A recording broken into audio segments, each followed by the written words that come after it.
Teman-teman tahu nggak, ternyata Masjid UGM atau Masjid Kampus UGM itu dulunya adalah kompleks pemakaman Tionghoa yang mana di dalamnya ada sekitar 1.800 makam. Wow, bagaimana ceritanya? Yuk kita obrolin bersama-sama.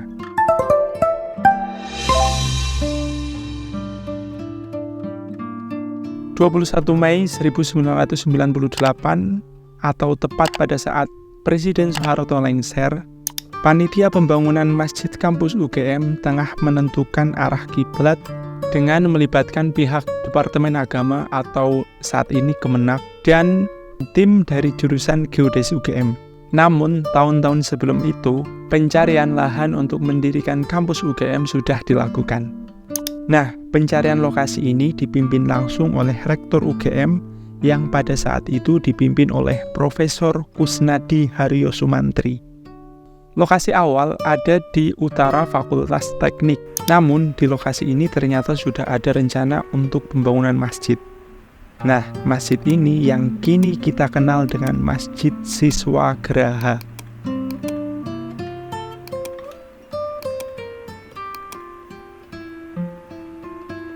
Nah, lokasi yang kedua yaitu lokasi yang sekarang, teman-teman.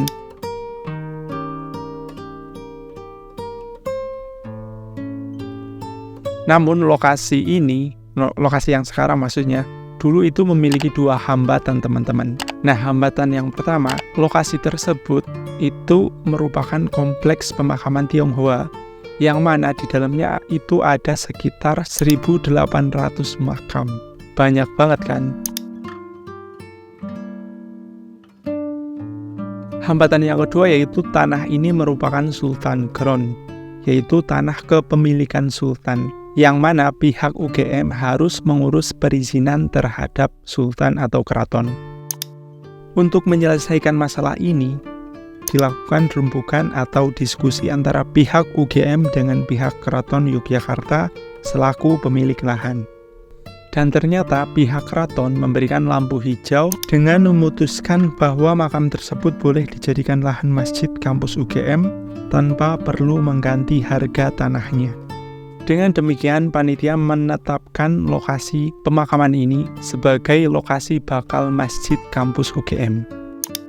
Artinya tersisa satu masalah lagi, yaitu mengenai pemindahan makam.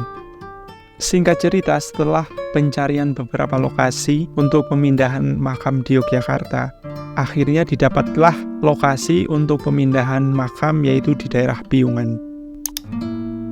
Lokasinya cukup tinggi sehingga sesuai dengan kultur masyarakat mengenai pemakaman. Namun, pemindahan makam ini tak semudah hanya sekedar memindahkan makam saja loh, teman-teman. Prosesnya dimulai dari penyebaran berita melalui iklan sebagai pemberitahuan kepada para ahli waris pemakaman tersebut. Nah, iklan tersebut itu ditayangkan sebanyak 3 kali dalam jangka waktu 3 bulan. Proses pemindahan makam itu sepenuhnya ditanggung oleh UGM tanpa dipungut biaya sepeser pun. Nah, setelah diiklankan, akhirnya ada sekitar 400 ahli waris yang menghubungi UGM. Nah, sisanya ada sekitar 1.400 makam yang tetap diurus oleh UGM untuk dipindahkan. Proses selanjutnya itu cukup rumit, teman-teman. Mulai dari pengaturan administrasi hingga proses penggalian baik di lahan awal maupun di lahan tujuan. Proses pengangkutan atau pemindahan jenazah itu dilakukan dengan menggunakan truk yang dibawa langsung 2 tingkat secara bersamaan, teman-teman, dengan kapasitas angkut sekitar 25 peti, teman-teman. Nah, dengan kapasitas angkut tersebut, proses pemindahan makam itu akhirnya memakan waktu sekitar 2 bulan. Di akhir pemindahan makam ini, ditemukan 2 buah makam yang berada di bawah pohon Kamboja di luar pagar kompleks makam. Dari hasil penelusuran informasi, diperoleh keterangan bahwa makam tersebut merupakan makam Kiai Bulak dan Nyai Sumur, 2 tokoh yang oleh masyarakat sekitar dianggap sebagai leluhur lokasi Bulak Sumur saat ini.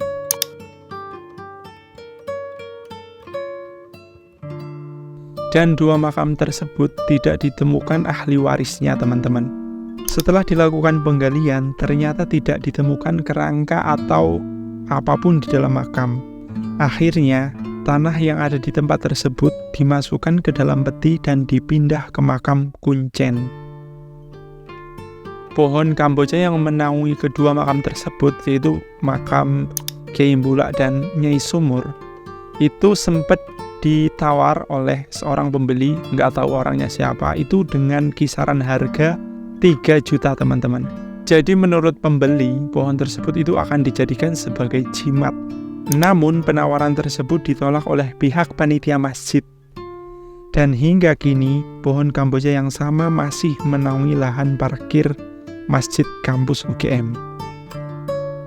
Mungkin kalau teman-teman itu sering ke UGM, terus barangkali sholat ataupun mungkin jalan-jalan ke UGM, itu di situ pasti melihat ada beberapa pohon Kamboja yang masih ada sampai sekarang. Nah, ada fakta menarik lagi tentang masjid ini teman-teman, yaitu masjid ini tidak memiliki nama seperti masjid-masjid pada umumnya. Ada yang tahu kenapa alasannya? Buat teman-teman yang tahu, tolong tulis di kolom komentar ya.